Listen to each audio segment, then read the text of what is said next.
Hey, good morning, students. Today we will be discussing the next chapter, that is the magnetic effect of current. ठीक है, पीछे हमने जो पढ़ा है उसमें हमने क्या है, एक तो सबसे पहले आपने पढ़ा है कि जब आपका चार्ज रेस्ट पे है, दैट इज द इलेक्ट्रोस्टैटिक्स. ठीक है, वहां से आपने क्या किया है, जब आपके दो चार्जेस होंगे या आपका सिस्टम होगा चार्जेस का, तो कितनी फोर्स लग सकती है, क्या इलेक्ट्रिक फील्ड प्रोड्यूस हो जाता है. ठीक है, तो ये चीज़ें हमने पढ़ी है. फिर सेकेंड चैप्टर पे गए आपने पोटेंशियल की बात की है. पोटेंशियल से आपने क्या किया है, आपने ये देखा है कि भाई अगर चार्ज का मूवमेंट होगा, if there is a movement of the charge, then how much work must be done. तो वो जो वर्क डन है वो आपका किसके फॉर्म में स्टोर हो जाता है, एनर्जी की या पोटेंशियल की. ठीक है, तो ये चीज़ें आपने डिस्कस की थी. उसके बाद बेटा थर्ड चैप्टर जो हमारा चला हुआ था, इसमें हमने चार्ज को मोशन में लेके आ गए हैं. चार्ज को मोशन में लेके आ जाते हैं एंड वहां से बेटा प्रोड्यूस हो जाता है आपका करंट. ठीक है, अब करंट के साथ साथ जैसे ही आपका करंट प्रोड्यूस होता है तो उसके साथ आपकी और भी चीजें आपकी प्रोड्यूस होने वाली है. So that chapter is about the discussion कि if there is a current in a wire और ए सर्किट, किसी भी सर्किट में या किसी वायर में अगर करंट है, if there is a current in any wire or the circuit, then a magnetic field is associated with this. ठीक है, उसकी वजह से क्या हो जाता है, एक मैग्नेटिक फील्ड उसके साथ एसोसिएट हो जाता है. या फिर आप कहिए कि आपका वो जो वायर है, ये जो आपका वो सर्किट है, it can behave like a magnet. वो मैग्नेट की तरह काम कर सकता है. क्यों? क्योंकि एक मैग्नेटिक फील्ड प्रोड्यूस हो जाता है. ठीक है, so that is the chapter. It is the magnetic effects of current. Means if there is a current, then a magnetic field is produced in the circuit. Okay, the foundation was led by Oersted. Oersted साहब थे जिन्होंने ये कहा था कि क्या था बेटा देखिए, पहले आपकी जो इलेक्ट्रोस्टैटिक्स थी, मतलब जो इलेक्ट्रिक पोर्शन था वो आपका अलग माना जाता था, जो आपका मैग्नेटिक पोर्शन है वो आपका अलग माना जाता था. लेकिन जैसे ही ओरेस्टेड ने एक्सपेरिमेंट्स परफॉर्म किए, तब आपने ये बात समझी कि भैया ये जो चीजें हैं वो आपके इलेक्ट्रिक फिनोमिनाज है या मैग्नेटिक फिनोमिनाज है, वो इंटरलिंक्ड होते हैं. ठीक है, दीज आर इंटरलिंक्ड, है ना. अगर आप मैग्नेटिक वाले फिनोमिनाज पढ़ेंगे तो उसमें बेटा आप ये पढ़ेंगे कि उसमें इलेक्ट्रिक फील्ड वाले या इलेक्ट्रिक करंट वाले फिनोमिनाज भी एसोसिएट होते हैं. एंड इसी तरह अगर आप इलेक्ट्रिक करंट के फिनोमिनाज पढ़ेंगे, इलेक्ट्रिक करंट के बारे में बात करेंगे, तो आप ये पाएंगे कि उसके साथ आपका मैग्नेटिक फील्ड भी जुड़ा हुआ होगा. So that was perform by Oersted. And Oersted ने सिंपली क्या किया है, मैं आपको सिंपली बता देता हूँ. सिंपल वर्ड्स में उन्होंने क्या किया, एक सर्किट आप मान लेते हैं,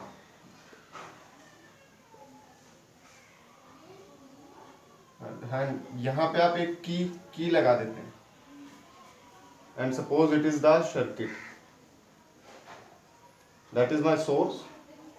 ये मेरा सोर्स है, it is the key. ठीक है, बहुत सबसे सिंपलेस्ट सर्किट की आप बात करिए, एक सोर्स है, एक की है, बस. ठीक है, एंड लोड वगैरह आप लगा सकते हैं, that may be connected to a wire वगैरह, जो भी आप करिए.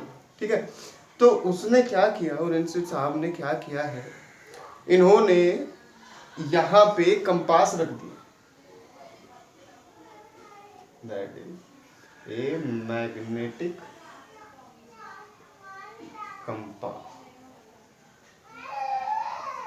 ठीक है, एक मैग्नेटिक कंपास रख दिया है इस सर्किट के बराबर में. ठीक है, तो मैग्नेटिक कंपास या एक कंपास क्या होता है, it is simply tiny magnet. Magnetic compass होता है बेटा आपका टीनी मैग्नेट. ठीक है, वो छोटी सी मैग्नेट लगी हुई होती है उसमें. So that is a tiny magnet and that is known as magnetic compass. ठीक है, आपने 10th में पढ़ा हुआ होगा. तो जैसे ही यहां से उसने करंट फ्लो किया, मतलब इस की को क्लोज कर दिया, इफ की इज क्लोज्ड. ठीक है, तो यहां से इस सर्किट से करंट फ्लो हुआ.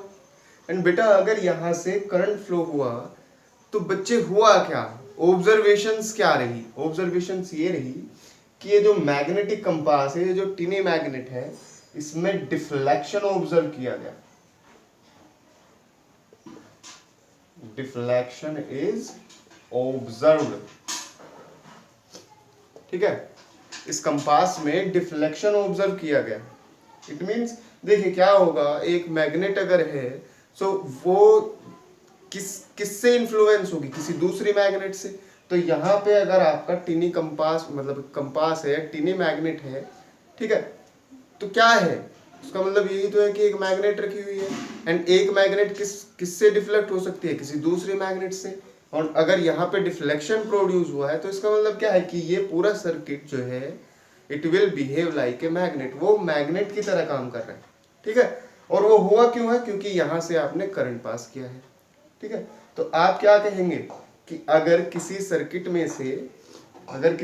में से बेटा करंट पास किया जाएगा तो उस सर्किट में मैग्नेटिक इफेक्ट्स या मैग्नेटिक फील्ड जो है वो डेवलप हो जाता है, ठीक है। एंड सोर्स कह सकते हैं आप, सोर्स के लिए आप क्या कहेंगे बेटा, अगर मैं सोर्स की बात करूं, दो चीजें आपने पढ़ ली है, एक आपकी इलेक्ट्रिक फील्ड के सोर्स की बात करेंगे, एक आपके मैग्नेटिक फील्ड के सोर्स की बात करेंगे। तो देखिए अगर मैं सोर्स की बात करूं, अगर आपका चार्ज है रेस्ट पे,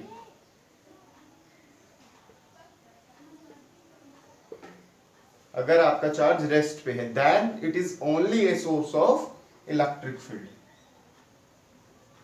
only source of electric field, ठीक है। लेकिन बेटा अगर आपका चार्ज है मोशन में, if charge is in motion, charge motion में आने से क्या प्रोड्यूस होगा, करंट, और करंट से क्या जुड़ा हुआ है, मैग्नेटिक इफेक्ट, ठीक है, मतलब मैग्नेटिक फील्ड भी वहां पे डेवलप होगा। तो अगर चार्ज आपका मोशन में है तो चार्ज है तो इसकी वजह से क्या डेवलप हुआ, इलेक्ट्रिक फील्ड डेवलप हुआ। इलेक्ट्रिक फील्ड तो आपका होगा, लेकिन बिकॉज ऑफ दिस करंट, इस करंट की वजह से क्या होने वाला है, इस करंट की वजह से बेटा आपका मैग्नेटिक फील्ड भी डेवलप हो जाता है।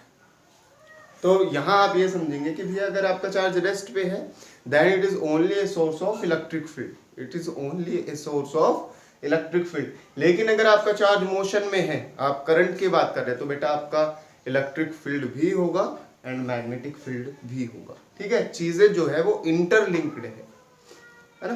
तो आपका चार्ज अगर मोशन में है then it is a source of electric field as well as the magnetic field, ठीक है। यहां से बात खत्म हुई। अब बात करेंगे बच्चे आप फोर्स के बारे में। एक सेकेंड रुकिएगा बेटा। अब फोर्स के बारे में बात करेंगे। मेरे हिसाब से आपको साफ दिखाई दे रहा होगा। इनकेस आपको साफ नहीं दिखाई देगा तो बच्चे आप जो है इसकी ब्राइटनेस आप कम करने की कोशिश कर सकते हैं, ठीक है। ब्राइटनेस आप कम करने की कोशिश कर सकते हैं। चलो डस्टर वगैरह तो है नहीं।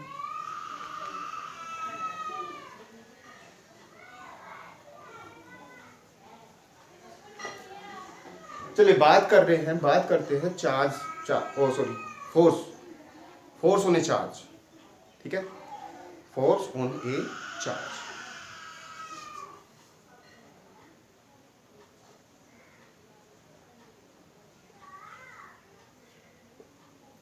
ठीक है।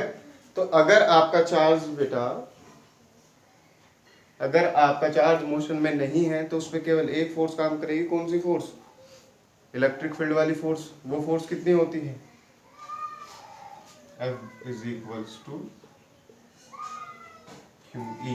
F is equals to QE, ठीक है।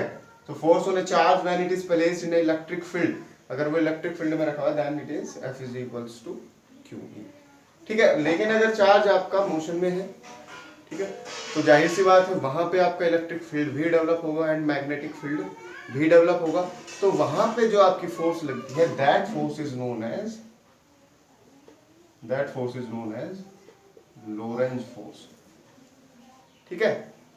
इलेक्ट्रिक में भी लगेगी एंड मैग्नेटिक में भी लगेगी, ठीक है, इलेक्ट्रिक के भी एंड मैग्नेटिक का भी। तो इलेक्ट्रिक फोर्स की अगर मैं बात करूं तो वो हो जाएगी बेटा QE, ठीक है, ये इलेक्ट्रिक वाली हुई। एंड अगर मैं मैग्नेटिक फोर्स की बात करूं तो मैग्नेटिक फोर्स होती है बेटा F is equals to Q, that is charge, ठीक है, and that is V cross B, V cross B, जहां V क्या है, velocity of the charge and B क्या है, द मैग्नेटिक फील्ड, ठीक है। तो अब कोई चार्ज अगर आपका इलेक्ट्रिक फील्ड में रखा हुआ है तो उस पर फोर्स लगती है QE। अगर कोई चार्ज आपका मैग्नेटिक फील्ड में मोशन कर रहा है तो उस पर फोर्स लगेगी F is equals to QV cross B, ठीक है।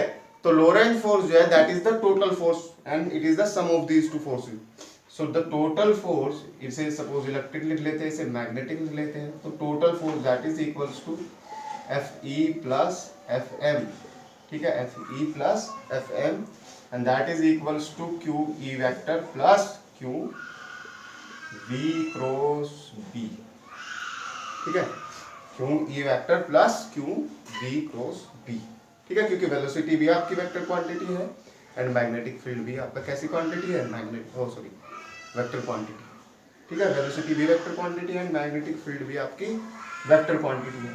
तो ये चीजें मेरे ख्याल से आपको समझ आ रही होगी। अभी तक क्या था, केवल आपका चार्ज प्रोड्यूस कर रहा था इलेक्ट्रिक फील्ड, है ना, उसे मोशन में लेके आ गए तो इलेक्ट्रिक फील्ड भी प्रोड्यूस करता है, मैग्नेटिक फील्ड भी प्रोड्यूस करता है। तो जब वो केवल इलेक्ट्रिक फील्ड में रखा हुआ होता है तो उसमें फोर्स लगेगी बेटा ये, मैग्नेटिक फील्ड में अगर मोशन कर रहा है तो फोर्स लगेगी बच्चे ये, ठीक है, एंड जो टोटल फोर्स है that is equals to QE plus QV cross B, ठीक है, QE plus QV cross B, ठीक है, that is QVB sine theta, ठीक है। तो ये चीजें आसान चीजें हैं, आप इजीली कर सकते हैं। एक इसका दूसरी फॉर्म भी लिख लेते हैं इन टर्म्स ऑफ करंट, ठीक है, क्योंकि अभी आप चार्ज के बारे में बात कर रहे हो, ये पता है कि चार्ज आपका मोशन में है तो चार्ज आपके पास है, वेलोसिटी आपके पास है, जिस मैग्नेटिक फील्ड में रखा हुआ है वो आपके पास है। लेकिन अगर मुझे चार्ज ना देके मुझे करंट की वैल्यू पता है तो मैं क्या कर सकता हूँ, ठीक है, तो उसके लिए एक दूसरी फॉर्म निकाल लेते हैं मैग्नेटिक फोर्स की, सेकंड फॉर्म या other form of magnetic force, ठीक है, other form of magnetic force.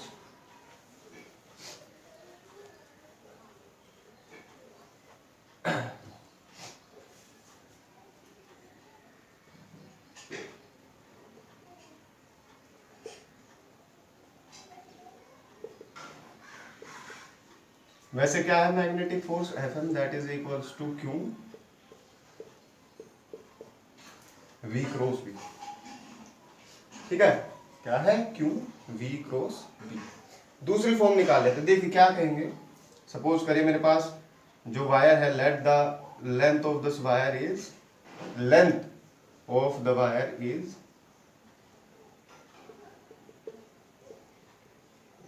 L, length आप बोल देते हैं बेटा क्या है, L है, length of the wire is L and this area of cross section of this wire, area of cross section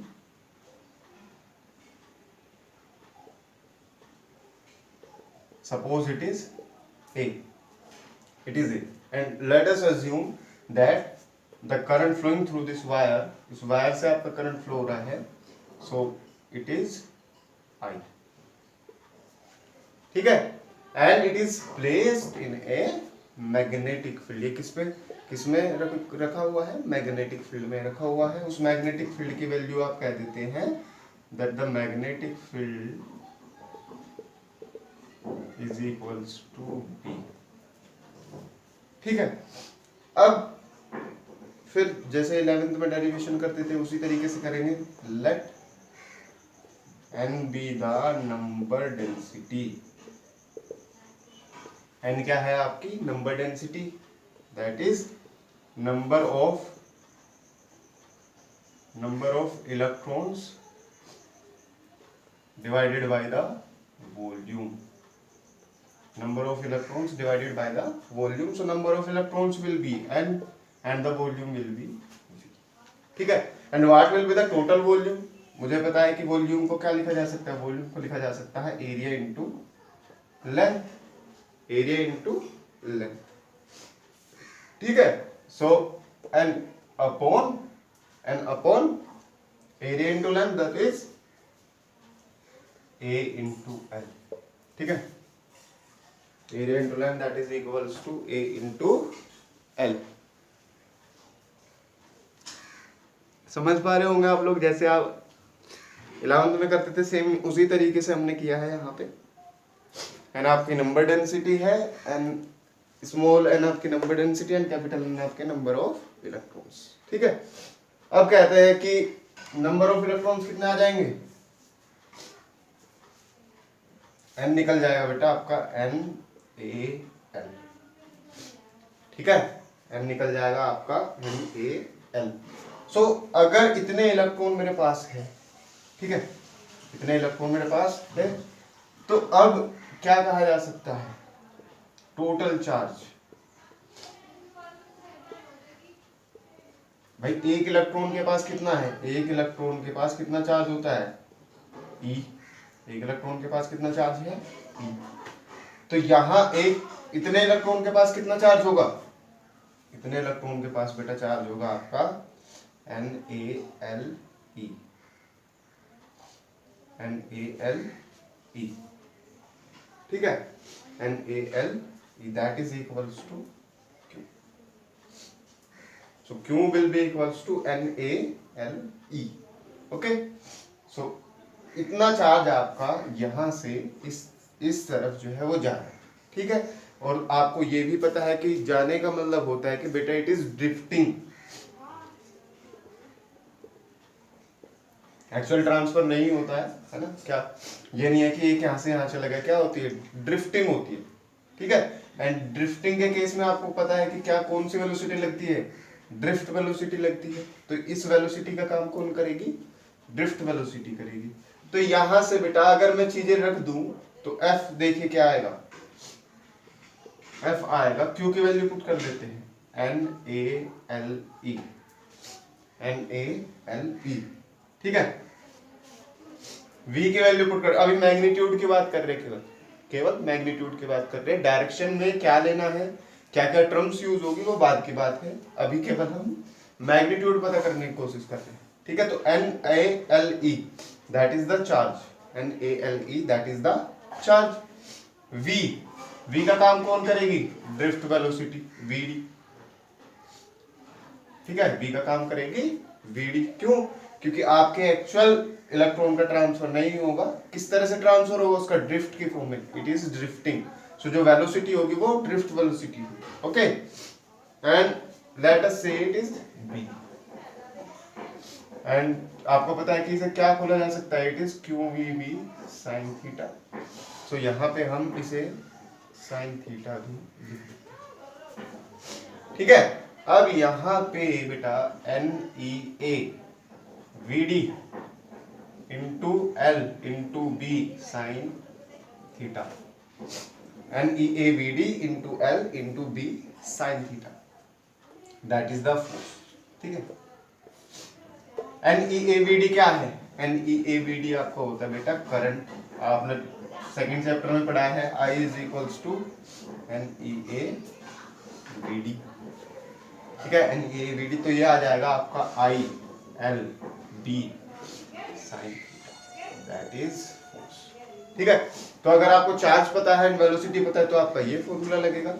अगर आपको करंट पता है और लेंथ पता है, जो करंट एलिमेंट है, जो वायर आप यूज कर रहे हैं उसकी लेंथ अगर आपको पता है, तो आपका ये फॉर्मूला आपका लगने वाला है। So that is the magnetic force, ठीक है। अभी देखिए ये आपकी वेक्टर क्वांटिटी है, साइन थीटा है, तो दो क्वांटिटीज का मल्टीपल होगा, मतलब क्रॉस प्रोडक्ट होगी। लेकिन इसमें दो क्वांटिटीज कौन सी होगी जिनका क्रॉस प्रोडक्ट होगा, ये बात समझिए। देखिए आई कैसी क्वांटिटी होती है, आई जो है it is a scalar quantity, ठीक है। अगर मैं बेसिक डेफिनेशन पे जाऊं वेक्टर की, तो बेसिक डेफिनेशन क्या होती है वेक्टर की, it will have magnitude as well as direction, दोनों चीजें हैं, आई के पास भी दोनों चीजें हैं, लेकिन it does not follow the rule of vector addition. तो जो भी वेक्टर होता है वो वेक्टर एडिशन को फॉलो करता है, और ये आई जो है वेक्टर एडिशन को फॉलो नहीं कर रहा है, it means it is not a vector quantity. तो आई आपकी कैसी क्वांटिटी है, स्केलर क्वांटिटी। लेंथ को बेटा यहाँ पे आप क्या करना है, लेंथ को आप ट्रीट करेंगे एज ए वेक्टर, ठीक है। That is the length element. उसे अब बार बार आप लेंथ ना बोल के लेंथ एलिमेंट बोलेंगे, ठीक है, कि करंट आपका किस डायरेक्शन में है उस हिसाब से आपको लेंथ देखना है। जैसे कि करंट अगर इधर से ऐसे जा रहा है तो एल वेक्टर आपका इधर है, अगर करंट इस तरह से ऊपर जा रहा है तो एल वेक्टर यहां से यहां तक जो है वो इस तरह, ठीक है। सो यहां से आपका आएगा आई एल क्रॉस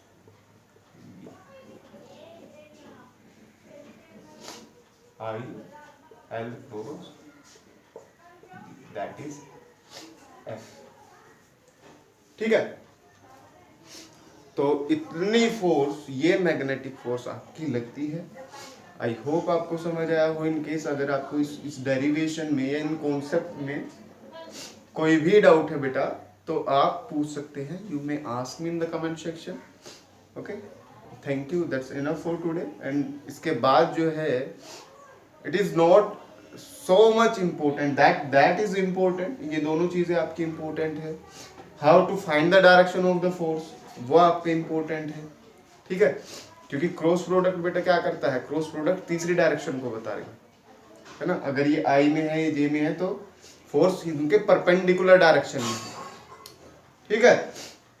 अगर ये पैरेलल या एंटी पैरेलल होते हैं तो बेटा फोर्स जीरो हो जाएगी।